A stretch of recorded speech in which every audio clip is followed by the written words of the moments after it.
Welcome. Today's interview will be on Dan Smith. Dan is a published author, a real estate coach, and a speaker on achieving success in your life, in your career. Oh my goodness, really excited about this. So Dan, here is Dan's book, Failing Greatly. It was an amazing book. I have tons of key insights that I want to ask him about so he can share it with you. Wonderful. So glad you're here, Dan. I am inviting you now.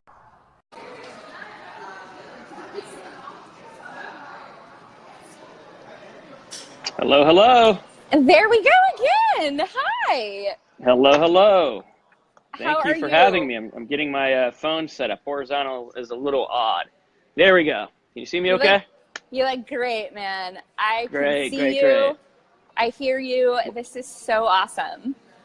Well, thank you for having me. I appreciate it. This is my very first live stream interview, so it's odd. I can get up in front of a crowd of 500 people and I don't break a sweat, but I was a little nervous this morning.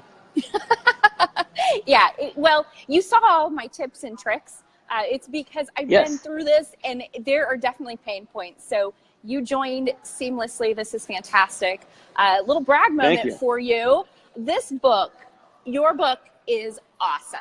And I just want to say thank you so much. You had actually sent me this and said, hey, read it, give me some feedback. And it was brilliant. What a great way to expose yourself to the real estate community. I loved it. And that's why we're interviewing now. Yeah. Thank you very much. I've gotten some really good response from it. People like the authenticity, I guess you'd say, of it.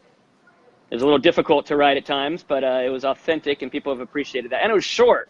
Very important for real estate agents to write a short book. That's so true, because we have the attention span of a goldfish.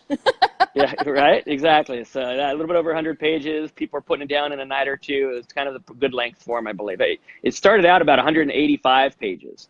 And I kind of whittled it down to keep it very focused. And I feel, I don't, you have to tell me, but I feel like it never goes astray. It's all a very focused story. It was. And, the chapters were short, great stories, and just a ton of packed info. There were a few things that I really wanted to talk with you about. One of the things that you say, well, share with us. What is the number one tool, you said it in your book, for success? Well, geez, that's interesting that you asked that. What is the number one tool for success in my book? But the number one tool would obviously be, number one tool would be like the word failing, right? You have to be willing to fail. You have to be willing to go out there and risk it and experiment and not be bummed out if it doesn't work. And, if it doesn't work, just try again. And what did you learn from it? And you have to be willing to do that. If you're not willing to fail, you have no chance at really succeeding. And I think a lot of people are held back. They don't want to fail. They don't want to oh, what if it doesn't work, right? And man, if you read the book, right, I'm master failure. Man, I've failed however much anybody watching you think you're gonna fail, I got you done. Lifetime. You've outfailed us. Yeah, I've had a lot of failure in my life. But you know what? I've learned a lot from it, and that's the value. What you learn from the failure and the growth that allows you. I think that's what most people miss, because they never take that chance. They never get the chance. Does that make sense? Absolutely. Or we fail and then we're scared to try again. We're too gun shy and we recede back, It didn't work, so I'm not going to ever do that again. I'm running away from it. And that's just not the way to behave. That's not the way that successful people behave. If you look at successful people, they are the ones who have failed the most, coincidentally, right? That's right. They keep putting themselves out there. Yeah, they do. Very cool. So share with us, you talk about in your book a very simple 3-step process for getting into a good mindset. Would you share with us about how you came up with that? And it's so simple that it's profound. So Greg Harrelson is a buddy of mine from Myrtle Beach, South Carolina. He once said to me, you know what? I can't control the first thought that comes into my head because I'm kind of crazy and really bizarre, fear-based, oh no, thoughts come into my head. And as strong as my mindset is, I can't control them. They come in there. But what I learned is I can control every thought after that one. I don't have to go down the yellow brick road or go down the rabbit hole with that thought. I can get control of it. And so I tried to figure out, well, how can I get control of my thoughts after that first one? And I came up with like, okay, there's 3 things that I need to do. First of all, I need to recognize that I'm having it. Like I have this dog. It's a border collie / Australian Shepherd, which basically means it's a schizophrenic animal on like speed, right? And it'll get going sometimes, and it'll be like barking or shaking or like climbing up a wall, and you call its name, and it doesn't even hear me. You like basically have to throw something at the dog to like get its attention back, right? It's in that like crazy whacked out zone. And so I sometimes would get like my head just is going down the rabbit hole. So the first thing I need to do is recognize that this is happening. Like, whoa. I need to stop this thought process. This is a thought process that's crazy, but I can't stop it until one, I recognize that it's happening. So I have to constantly be aware of my surroundings and my mental state and recognize whether or not I'm doing one of those bad patterns, right? That's step number 1. Then step number 2, that's the real trick, okay, is stop it immediately. Like whatever I'm thinking, you've got to figure out a way, like Zen moment, something, different people, different ways, right? You've got to figure out a way to stop the crazy thoughts right then and there. And then the third thing, redirect those thoughts. Redirect them to something positive, not redirect them to more craziness, right? And as much as as much as right now you're thinking crazy and you're like, oh, it's so hard, I got to stop it. But this thing is still crazy. You have to stop that craziness, and you have to redirect your thought to, you know what? What's this thing that I wanted to accomplish today? What were my priorities for today, this week, this month, this quarter, this year, this life? What am I doing to better myself? What am I doing to achieve my goals? What am I doing to take a step in the right direction? Not over here going crazy. Redirect the thoughts would be the third step. So recognize, stop, redirect. Those would be the 3 things that I kind of took from Greg Harrelson's little quote. Love it. I love it. It's so simple and very effective. So I absolutely love it. I've used it in my life thus far, and I just read your book maybe a month ago. So I've already used that and implemented it for myself. I know it's going to help others, and I love it. Fantastic. I also want to ask you, you talk about going to the mindset gym. And so I want to ask you, where you came up with this concept of the mindset gym, and what do you do to exercise your mind? So I'm in Southern California, right? So in different parts of the states have a little bit more of this than others. I think Southern California might be like leading the way. But everybody around here like eats broccoli, drinks green juice, and goes to the gym. It's like almost a Southern California law. Okay, right. So we tend to be a very like gym-oriented, working out all the time, and because we have cool beaches to run on and mountains to climb. So a lot of people go to the gym to work on their bodies nonstop. Morning, afternoon, 5 days a week. They won't miss anything. Pilates, spin, yoga, you name it, it exists now, right? How often do people go to the mindset gym? Maybe never, practically not at all.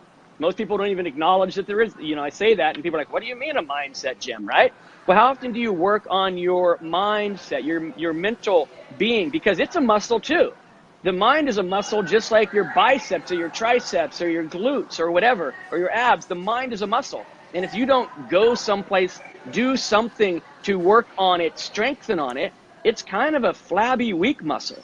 And you're probably going to have a tougher time when adversity strikes, right, than if you had a very strong muscle. I use the analogy in the book, of course, of I imagine I have kids in high school right now, so I still go to high school football games. And I imagine a high school football team running onto the field and running through, how the cheer squad or whoever holds up those big banners. Yes, and I imagine the football, all these crazy 16-year-olds like all hopped up on adrenaline, ready to go out there and beat each other up, right? Go running through this paper, and they just tear this paper to shreds, right?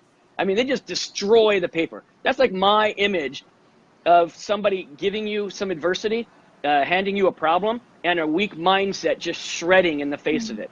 Now imagine that you'd put up a brick wall on that football field. And imagine those players, as hopped up and energized as they were, went running dead speed into that brick wall. They would bounce off, pile up, and barely scratch it or dent it, right? So we want to build our mindset, strengthen it to be this brick wall. So what are the pieces of equipment? Because it's not a treadmill, and it's not like a bench press machine, and it's not an ab machine. What are these pieces of equipment that we can use?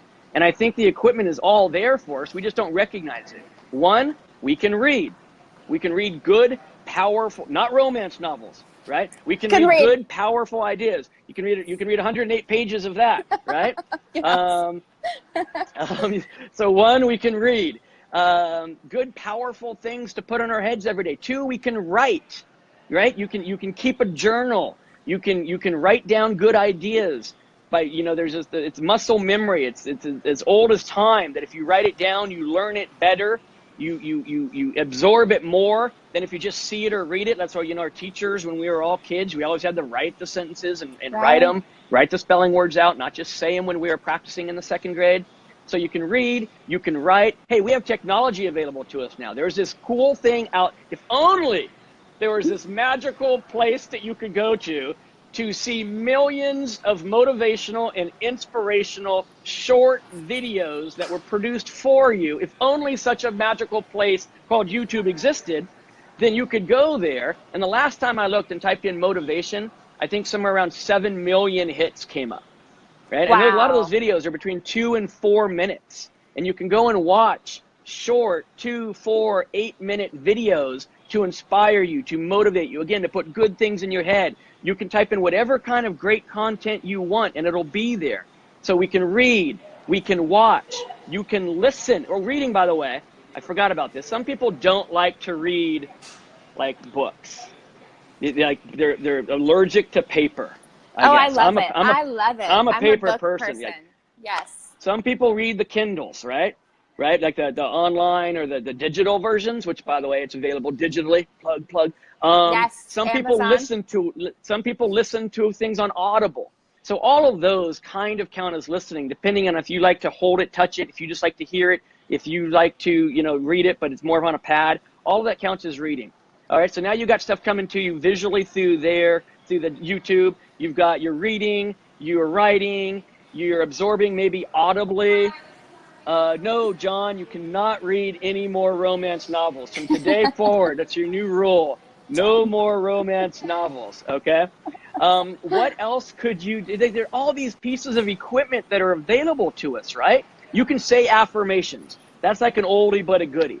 Some people think it's corny. I used to think it's very corny. Like, I'd hear people do affirmations. It's almost like you think Tony Robbins type thing, right? Yes. And you think, I love Tony Robbins, though. Yeah, but some people are like, I don't want to be in a room and have people going, I am great, I am the best, I am fantastic. Like, some people think it's corny, but I'll tell you what, when I started doing affirmations, I did start to see my mindset shift. I started to see my confidence go up. I started to see my energy go up. And as corny as they are to some of you, they are a powerful piece of the mindset gym. Now, if you're embarrassed doing them, don't go and stand in the middle of your office and try it out, all right? Because it probably won't go so well, and you'll be real shy about it. Go someplace in private. Do it on your own, but still do them because they're powerful. So there's all these things that are available to us to work on our mindset, the mindset gym, and people need to go there every day, just like they hit the treadmill every day. That's right. That's right. Well, Dan, I don't mean to put you on the spot, but I'm going to put you on the spot. What are the affirmations you say to yourself? So I do mine to music, and I can't do it to music right now because it was on the spot, so I didn't set it up. But I usually do mine to music. One of the favorite songs that I use, I'll tell you, is Evanescence song. I can't even think of the name of the song, but it's the only Evanescence song that everybody knows, right? Okay. And I get that one going, and the music starts cranking, and I start feeling the beat. Right? And it gets to a certain point in the song. And when it gets to that certain point in the song, that's when I start breaking out with things. Now, I no longer sell real estate. I sold my company back in 2006. And since then, I've been doing some other things, right? So mine used to be, I can almost probably tell you what I used to do over a decade ago. And that is, I am a great salesperson. I am unstoppable. I am going to list one property today. I am going to sell one property today. I am an appointment setting machine today. I am a Jedi sales knight. Right? Yes! So that's what, I know from a decade plus what I used to do, because I used to do it every morning with so much energy. Today's affirmations are a little bit of a different scope though, right? I am a great presenter. I am a powerful speaker. I influence people's lives. What I say matters. I can affect someone's life for the positive today. So those would be some examples of what I'm doing set to the music today. Oh, bring me to life. You're right. Thank you very much, Matt Kasner. One of my clients is actually on. Oh, what's up? Thank you so much for joining. And I see so many of you, Mike, Paul, Felicia. Wow, we love you guys. Thank you. Dan, I'm pumped up, man. You are pumping me up. This is good stuff. Thank you. This is good stuff. I got to the show an hour early this morning because I got all screwed up with Mountain Time and Pacific Time, right? Because Arizona's like all wacky. And so I spent almost an hour going through your guys' Facebook page, through the business page, and seeing all your YouTube videos and seeing all the awesome stuff you do with the top 10 on the wall and then the 3 teams and seeing your guys' trip to Arizona recently and your guys' man, I was getting pumped up watching that. You guys got the cool music and I was like, man, this is awesome. This is definitely what I want to be looking at before I get on with her. So. Oh, very cool. Well, hey, thanks for doing that. We appreciate it. But it's something else that you talk about, and I love, love, love this concept. And you don't know this, but one of our agents here at JK, I believe maybe she had a mini coaching with you, or maybe she started coaching with you, and she explained this to us, your pyramid, the pyramid, and I love it. Can you explain your pyramid to us? So the pyramid goes back to, well, really like the beginning of time, right? As the strongest, oldest foundational building there is. I mean, there's nothing stronger or lasts longer than a pyramid. I mean, basically, right? And then I'm a big John Wooden fan. And of course, John Wooden has his pyramid. And if you've ever seen John Wooden, the famous UCLA basketball coach, if you've ever seen his pyramid, it's got like 27 or 28 segments to it. It's really great. It's really awesome. But it's really like convoluted. And I'm squirrel, right? I mean, I'm just way too ADHD for that. And so I kind of took it to a different level, and I made it in 7 layers only. And I thought it'd be a good life planning exercise. It'd be a good business planning exercise. And I used it myself for years before I started sharing it, and then realized that everybody else really liked it too. So I kind of simplified all the things I'd learned from everybody over the years into this like personal plan for myself. And it seems that other people like it as well. And so just imagine a pyramid, right? Imagine a pyramid, and imagine that it has 7 levels to it. Okay. And so what I did was I broke up, and it has 7 levels because that's how many were necessary. It wasn't like a random arbitrary number. And so what I did with the pyramid is I kind of divided, like the left-hand side of the pyramid is going to be for my life, and the right-hand side of my pyramid is going to be for my business. I've lived my life, a period of my life was spent doing all business, completely destroyed and ruined my personal life in the process. No balance, right? And then I spent trying to make up for it. I did nothing in business and did all personal and tried to be the best personal life. Again, no balance. That kind of led to some financial issues because I just completely gave up on business. So it has helped me find a balance between the both. So I like to goal plan long-term and short-term for both. Does that make sense? Yes. So at the top, you have your dreams. This is where you want to end up. This is like a 10 to 20 to 25 year picture of where you are when you've made it. Like, this is it. When I'm done, when I'm retired, whatever your definition of making it is, this is where you're at. This is the pinnacle of the pyramid. It's the pinnacle of success for you both in life and business. The one below that is goals. Now, goals are the stepping stones to achieving the dreams. You don't just all of a sudden, like, what would be a financial goal of yours? $1 million a month. Let's do this one. $1 million a month. You don't just go all of a sudden and be like, 7 years later, I'm making $1 million a month. I was making $12 a month last month, but I'm making $1 million a month. It doesn't just happen at year 7, right?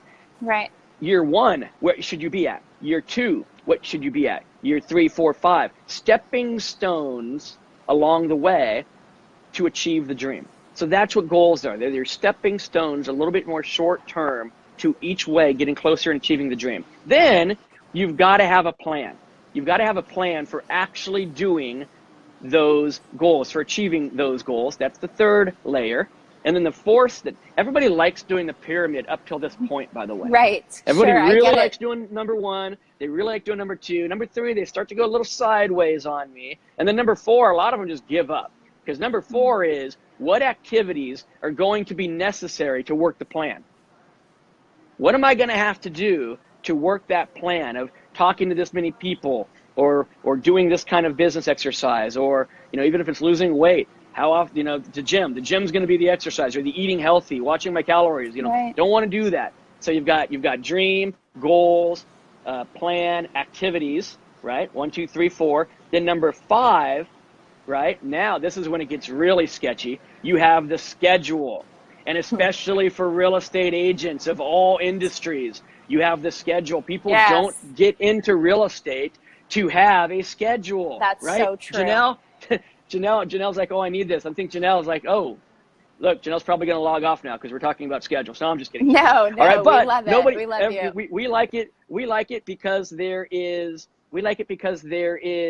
freedom. We are our own bosses. We can set our own schedules, meaning we have no schedule. We can show up when we want and leave when we want and go when we want and do what we want, right? And as independent contractors are running this kind of, man, scheduling is tough. But if you're going to be successful, if you're going to achieve those goals, right, then you have to have a schedule to get all those things done that were in the activity portion to achieve the plan, to achieve the stepping stone goals, to get to the dream finally.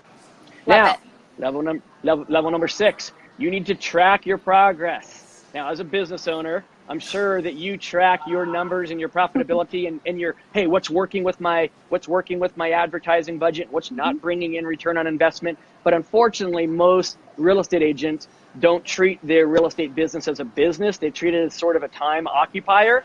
Okay? We need to track everything.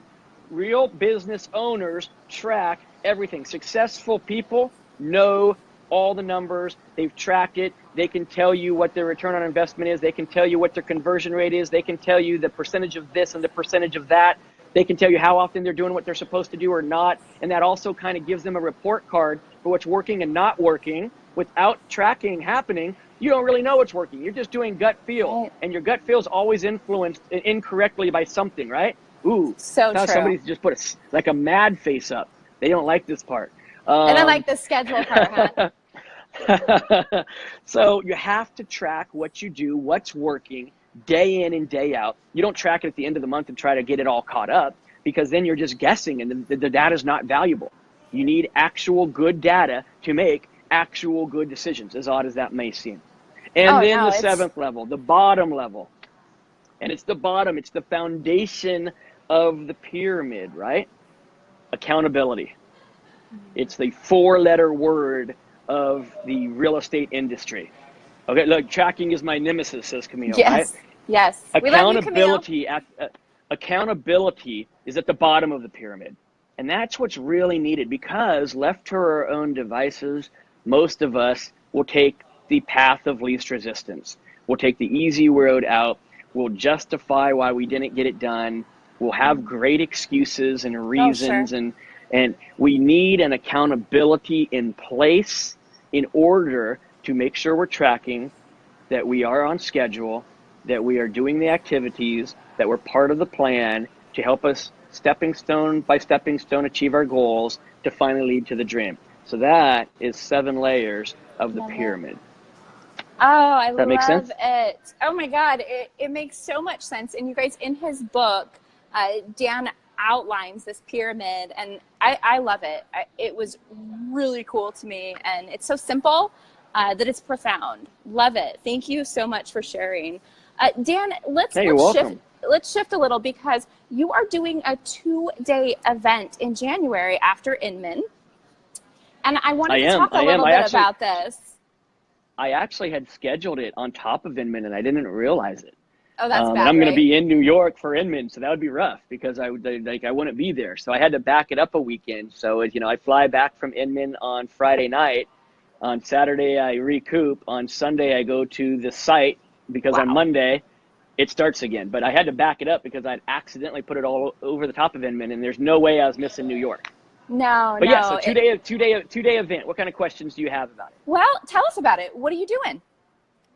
So it's either, I've lost track. I think it's either my 5th or my 7th, which probably means it's my 6th annual time that I've done this one in the beginning of January. I call it the Jumpstart.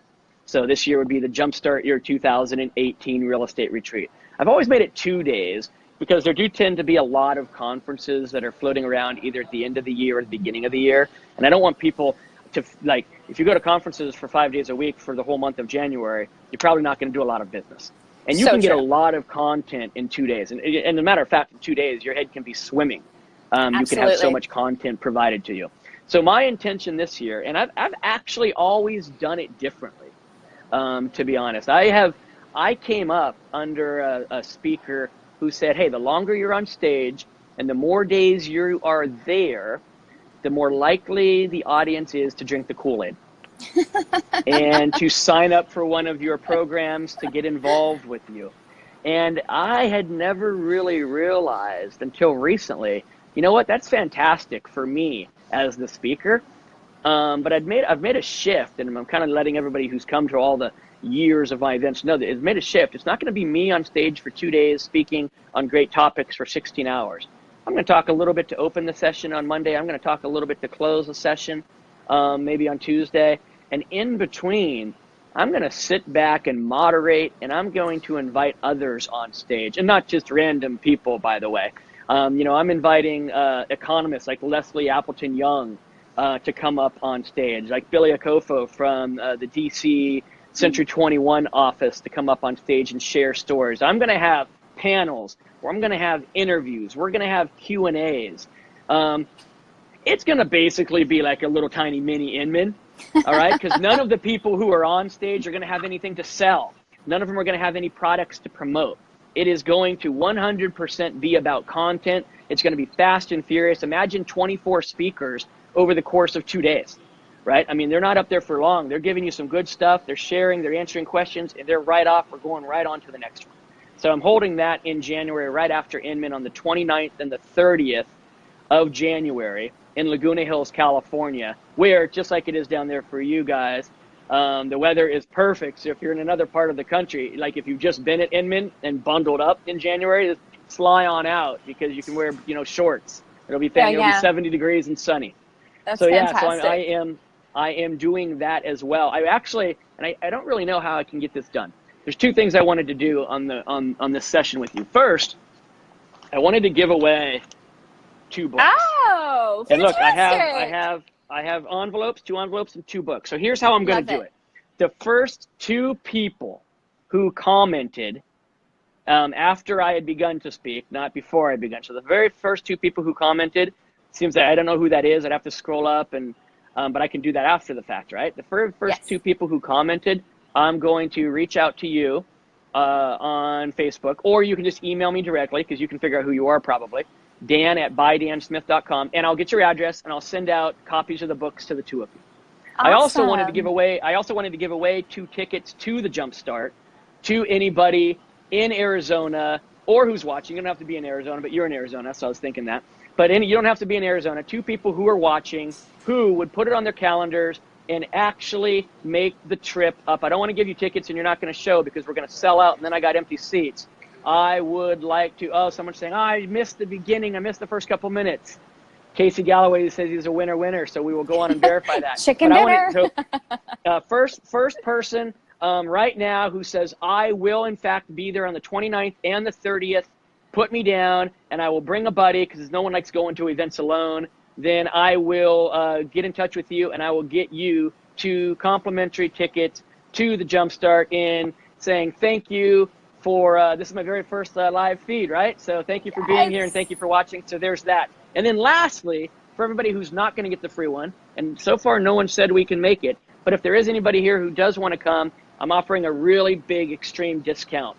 I'm not going to even say how big the discount is, because it's big, but if you go to the ticket site and you enter the letters JK, all caps, JK, because you saw me here, over the next 24 hours or so, it's a substantial discount, substantial. You can go on there, click it, see what the discount is, and decide if you want to go. So that's for everybody who doesn't win the free tickets. You can go there. And the ticket site is jumpstartyour2018.eventbrite.com. Pretty easy stuff. Awesome. Well, I will go back and update the thread, because I'm going to pummel this to our peeps here. But I want to So, and ask one of the things you, I want to talk about, and I'm going to reach out to you just so you know, yes, I'd really like to have you up on stage. So we're going to have that conversation about having you be one of the presenters and up on stage presenting. So we'll have that conversation in private. Oh, thank you, Dan. I'd be honored. But yeah, no, I want to know because you do coach top agents, and I think that we're all trying to just wrap our head around the pace of innovation and change. And so I'm really curious, what do you think is the future of real estate? Wow, that's a great question. You know, I had an opportunity to go to Disconnect as well as Connect this Okay. past Inman. And I think the topic at Disconnect was even more than the topic at Connect, if you can imagine that, because it was also very prevalent there. The name of the book is, someone just asked that, Failing Greatly. And the site is Laguna Hills, California. Somebody had asked that too. But the topic was you have to either innovate or consolidate. And I think that's where real estate is going. If you've been a successful real estate agent, Janelle, you're the first one I saw it. So Janelle's getting the 2 free tickets. If you are not innovating, you're doing business in real estate like you were, if you were a top producing successful agent 8 years ago, and if you are not innovating or consolidating, right now I'm consolidating meaning taking over more teams, adding more agents, merging companies, right? Or innovating, doing something new, different, continuing to do on top of what has already brought you success, continue to go out there and risk failure and try new things. If you're not innovating or consolidating, you're out of business. You just don't know it yet. But you're going to be out of business because the world and technology and real estate and these young guns coming up are bringing so much more to the table than the old school farmers. I'm not saying farming's bad. Farming's brilliant. Farming's still a great way to do business. But you can't just put flags in yards, send a postcard a month, and hope to get any business anymore out of your farm, right? That was 1973 farming. Farming is different now. I'm laughing because I've done that. Yeah, and there's a period of time that it did work. So effective. That's not now, right? though, No. right? I bet that's not to say that you can't still do that in conjunction with other new innovations. So you have to be so where do I see the business going? I see the business going to people are going to be far more specialized. You're going to stop seeing people work entire counties, I think, as much because clients are going to demand specialization and clients are going to demand knowledge, not just a license.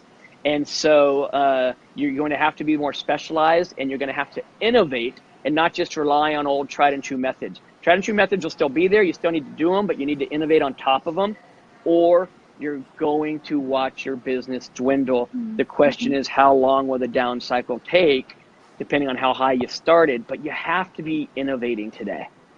I absolutely Does that answer your question? It does. I love it. Innovate or consolidate.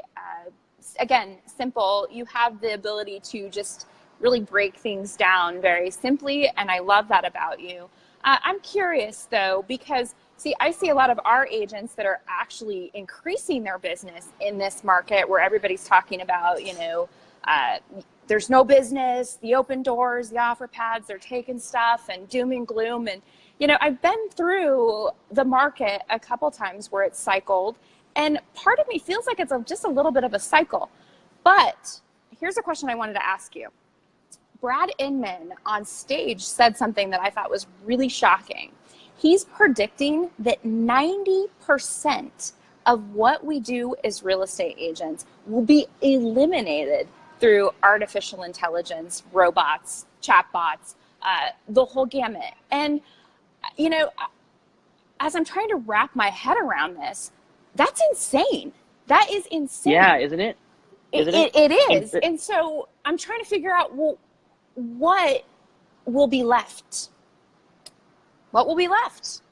So I think personal touch.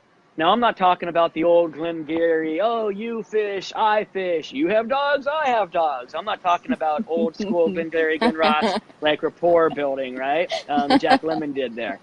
But I think, and I'm not, Brad's pretty smart and usually right. And he's probably right. I think, but I don't think it's going to happen in our lifetime. Okay. You know, I got on the bus. We rode these crazy buses out to disconnect, right? Like these, I don't know if you heard the stories. They're like these weird buses. And I got an opportunity to sit with a couple, you know, big people. Like we're talking like CEO level people of rheologies, you know, and different Nice. big companies. And we all agree that it's going that direction, but it's not going to happen in our lifetimes. Now, if you're having a newborn right now who wants to get into real estate, there's probably a conversation to be had about, you know, how to set them up for that. But it's going that way. So while I do agree with him, I don't think it's going to happen that quickly, that it will affect most people who are currently over 18 and selling real estate. It is going in that direction probably. But as it goes in that direction, the one thing that chatbots and AI and automated systems and drip campaigns and anything else can't provide is true personal concierge, customer service, love, attention, interest, right? We have to really connect with the clients. We have to really be an advocate for them, a resource for them, a person. They have to be, and this is tough, everybody, they have to be more than dollar signs on commission checks. Be long term, because short term, that's a commission check. Short term, that's X amount of dollars that you can get paid in 30 days. No doubt about it. Long term, how many more transactions can that person do? Long term, what are the opportunities that they will provide you on their own business and other people's business?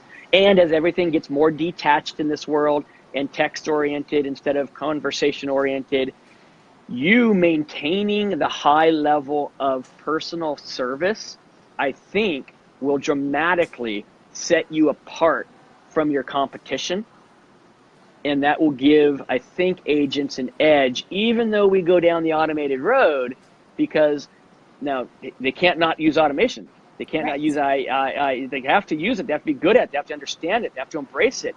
And, you know, at the exact same time, simultaneously, they've probably got to be a better people person than they've ever been.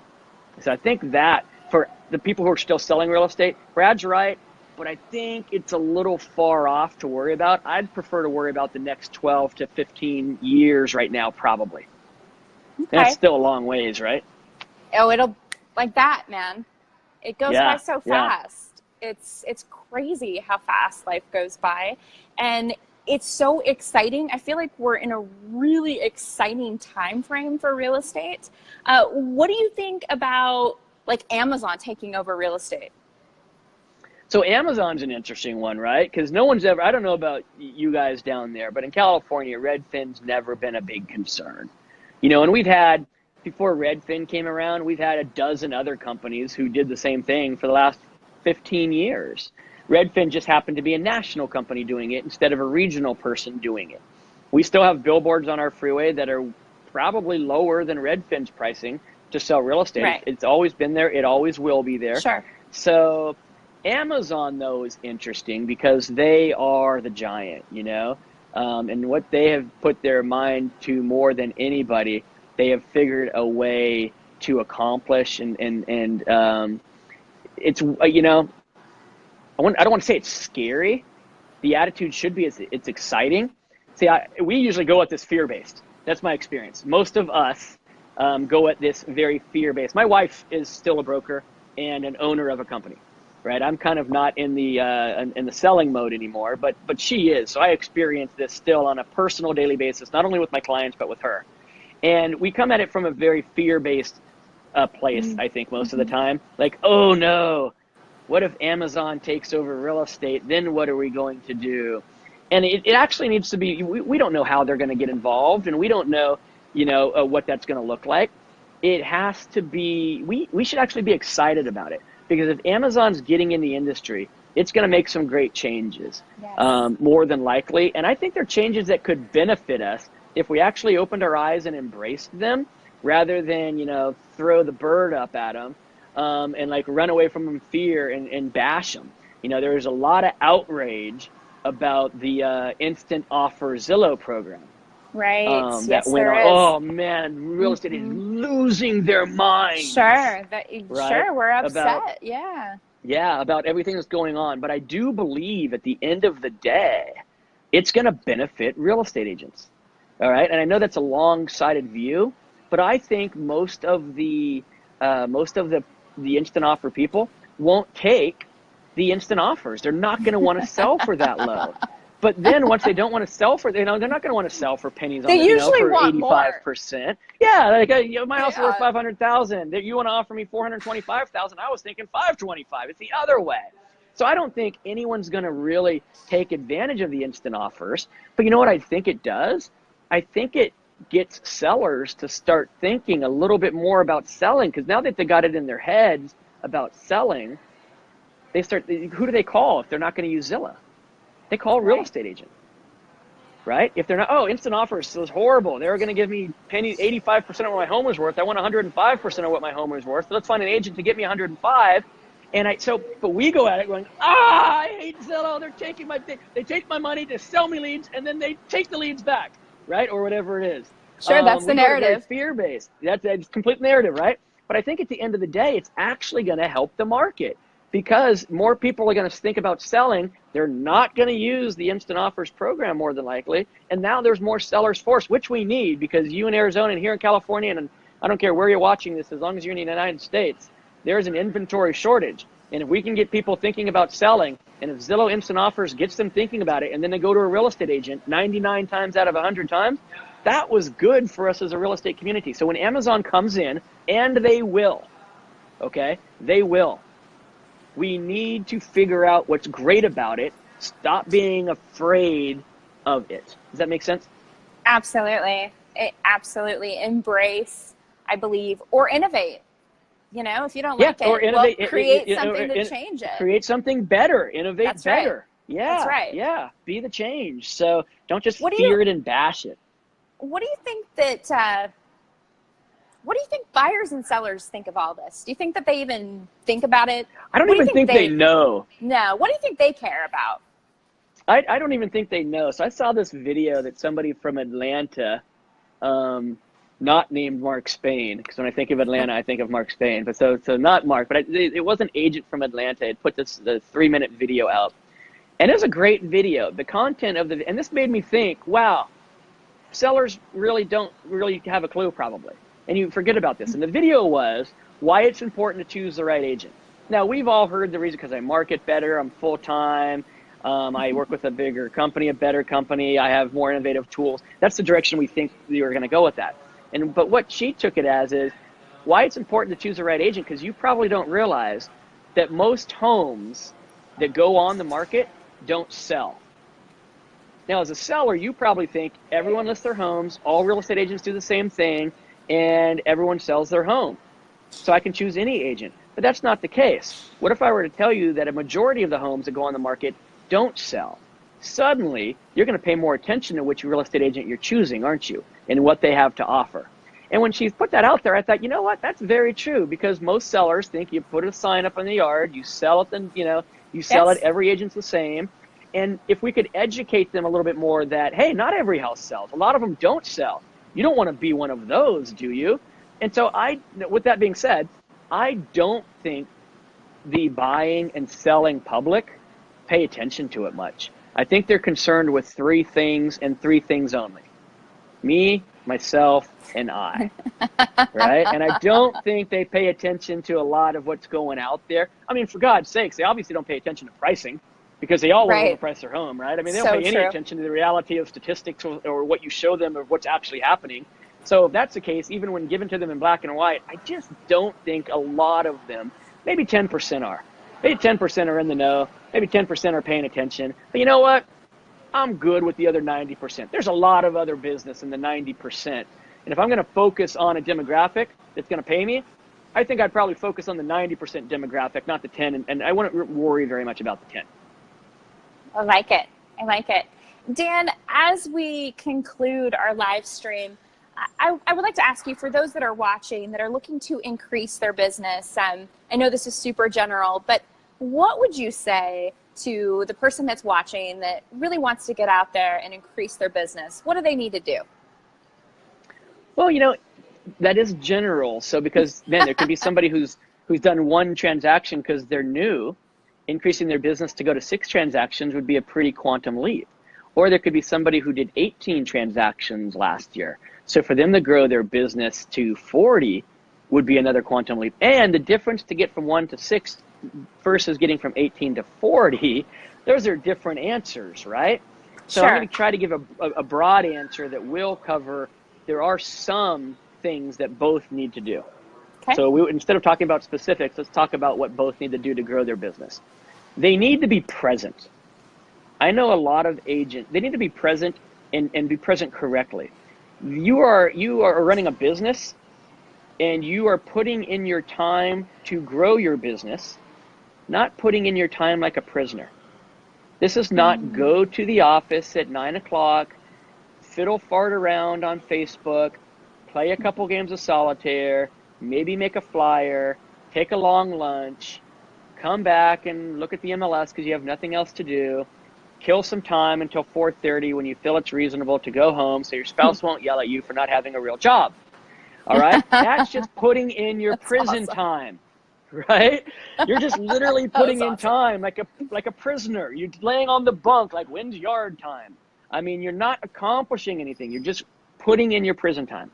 So I think the number one thing that any brand new, middle success, high success, is you can use your time to its fullest. You can use it most effectively. And you don't just go in there to do nothing. You don't just go in there to kill time and to be there because that's what you're supposed to do and you have nothing. I say it's the Disneyland or the beach mentality. If you're not going to go to work and accomplish anything that day, then just get the hell out of there. Go to the beach. Go climbing, rock climbing, river rafting, surfing, skiing, whatever season it is, wherever you live. If you're literally not going to go to work and accomplish anything that day, why go in at all? Just go to Disneyland. Okay, so with that being the mindset, go into work with some priorities and work that priorities. And when you get squirreled, ADHD, distracted, remind yourself why you're there in the first place. Remind yourself what your goals are, what you're trying to achieve, and get back on track. And don't just go in and put in time. Don't just go in and put in your 40 or whatever it is a week. Go on in there and accomplish something. And the second you stop accomplishing anything, make a decision. Leave because you're wasting air, okay? Or redirect your thoughts and actually get shit done. One of the two. But don't just sit there and do nothing and mess around just so you can feel like you're working. I think for any person, that'd be the number one thing I think. I see a lot of agents put in time. They go to work for 8 to 9 hours and they work really diligently for 2 to 3. Why? If you're there to work, work. If you're not going to work, then just go play because you're playing anyway. Right? And I think if they use their time more efficiently, they'd have more success. I love it. Wow. Be present. It's awesome. So, somebody says, you don't have a real job. I've been hearing that since 1997, right? I love this one. You run into somebody and they say to you, so are you still doing that real estate thing? Right? Like it's a hobby, right? I mean, but that's that's what people think. That's what people kind of, that's the perception. So we've got to break that perception. And the number one way to break it, number one way to change it, is to exhibit traits contrarian to it. The number one way to change the perception of what your career is to exhibit traits that your career is meaningful, important, and success-oriented. It's not a hobby. I love it. I love it. And guys, if you're watching, you can do that by documenting your journey. That's my gig. Yeah, right? Exactly. Dan, it has been a pleasure. You've really just recharged my soul. I really thank you for joining us today. Thanks for the 2 books. You guys, again, you can find them on Amazon. Failing Greatly, Dan Smith. Great book. He is giving away 2 copies and 2 tickets to his upcoming retreat in January. So I will post the details in the thread. I thank you so much for joining us. Thank you very much. And if anybody can get tickets and make it to Jumpstart, you know how to use the ticket promo code. You know how to get there. It'll be in the thread. I look forward to seeing you there. Thank you very much. All right. Thank you, Dan. Have a fabulous Wednesday. You too. Bye-bye. Bye-bye.